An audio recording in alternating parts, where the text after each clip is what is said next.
Strange, but true stories. Tales from the light side, the dark side, and the other side. I'm Steve White. Back in 2007, I was riding my bike on a closed circuit. I was training for a criterium race that I had coming up and was timing my efforts. I looked at my watch and saw that I was 25 minutes into my hour workout. The next thing I remember, I was sitting on the bumper of my car, bike laying on the ground at my feet. I had a broken collarbone, a gash in the back of my head, and, as I found out later, a concussion. I looked at my watch again, and it read an hour and 5 minutes. I had lost 40 minutes of time. Now, it was obvious I had a bike crash. I had a reason for losing that time. However, the people in the following stories still wonder what happened to them and the time they lost. The Cat's the Glitch and No Wardrobe. Back in 2009, I was living in a 2-bedroom apartment with my 2 cats. I had a girlfriend who lived about 45 minutes away on her college campus. Most weekends, she would stay at my place and would drive back to campus on Monday morning. When we were together, we liked watching movies and playing games and just hanging out with each other. Neither of us used drugs or drank, nor were either of us on any medication. It's important that you understand that. One Saturday night around 11 o'clock, Elsa and I were sitting on the couch watching a movie. Neither of us was tired. We were wide awake. I don't know exactly which movie we were watching, but I do remember laughing and talking, so it wasn't anything too intense. The light in the kitchen was on, spilling into the living room where we were. My cats were asleep in their favorite chair. All was well. We were all safe and comfortable. Suddenly, without any kind of warning, the jump, as I have come to call it, happened. In an instant, I found myself sitting at the foot of my bed, lights off, clothes removed. For about 1/2 of a second, a million thoughts entered my mind. Had something fallen off the wall and hit my head? Did I have a seizure? Was I dreaming the whole time? Where's Elsa? Then the scary part. I turned to my right, and Elsa was sitting at the foot of my bed next to me, completely naked. Her eyes were the size of golf balls, and she was trembling. I realized I was as well. I tried to speak and ask her what happened, but I was frightened. I only managed to stutter. I looked around the room and everything looked all right. She managed to ask me what happened. I didn't want to answer in case it was just me, and I didn't want to come off as nuts, so I just looked at her. After a pause, she asked me again what happened. Had I turned off the lights? Removed our clothes? If I had any clue as to what was going on? I didn't. Neither of us had experienced grogginess or confusion before the event, and we didn't experience any sensations other than fear and confusion after it. No aches or pains, no bumps, bruises, or cuts. I reached for my phone to call my mom and see if a doctor would be appropriate.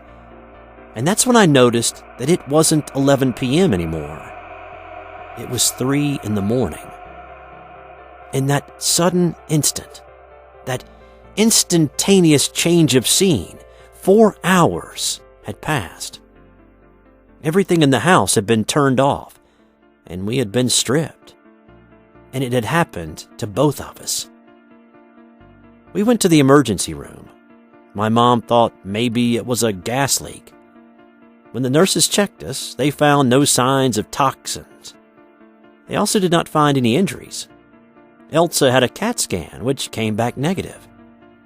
I explored possibilities like a gas leak, poisoned consumer goods like our soda or fast food, neurological malfunctions, and a lot more.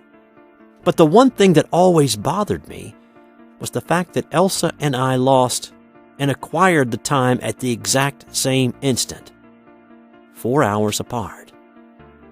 Neither of us witnessed anything that the other didn't, and there were no lingering effects. For weeks I kept bringing it up to her, just hoping one of us would remember something. I browsed forums from all types of sites, searching for answers. Every time I brought it up, Elsa would get scared at the memory and beg me to just let it go. I couldn't.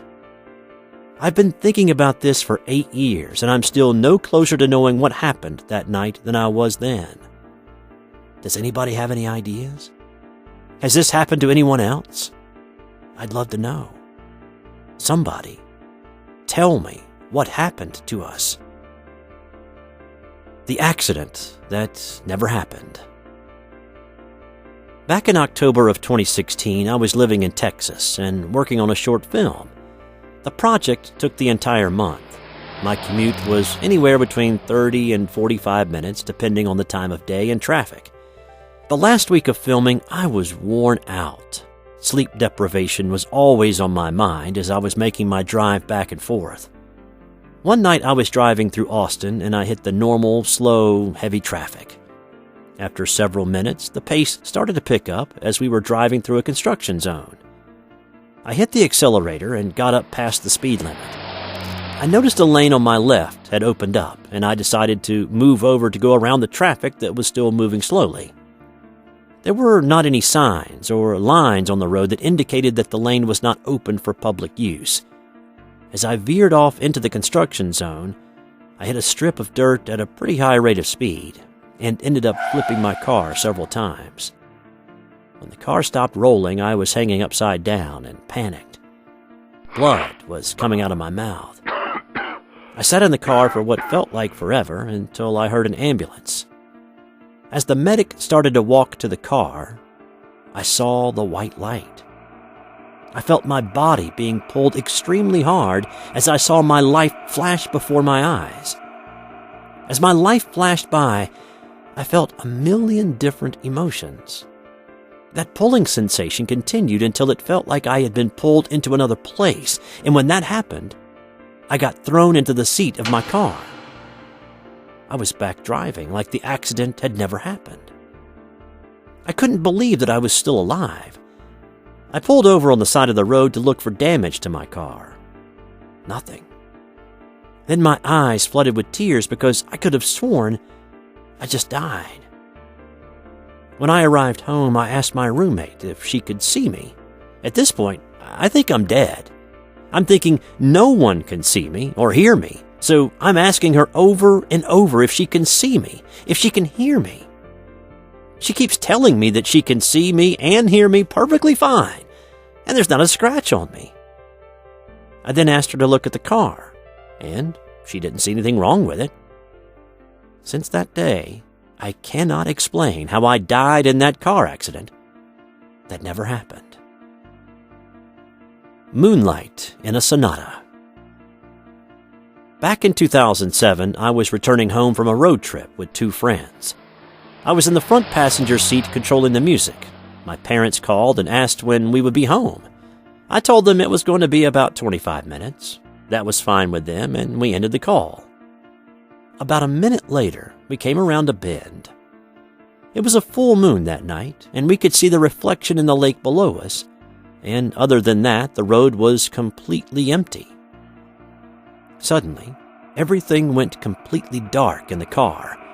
No lights from the dash, or gauges, or the radio, and the headlights went dark. The music also stopped and restarted at the beginning of the CD we were listening to. Also, there was now a vehicle about a quarter-mile ahead of us that had been pulled over by the police. That vehicle had not been there a second before. I assumed I had dozed off for just a second. It was late, and I was getting a little tired. I still thought it was peculiar, though.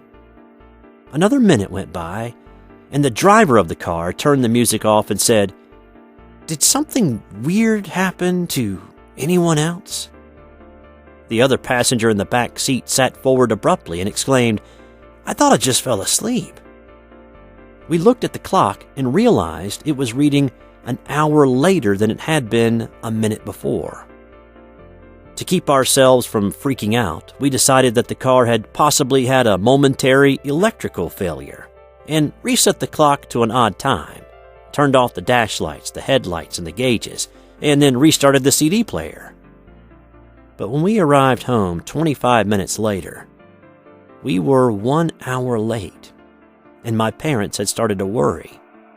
The three of us are missing an hour of our lives, and to this day we have no idea how it happened.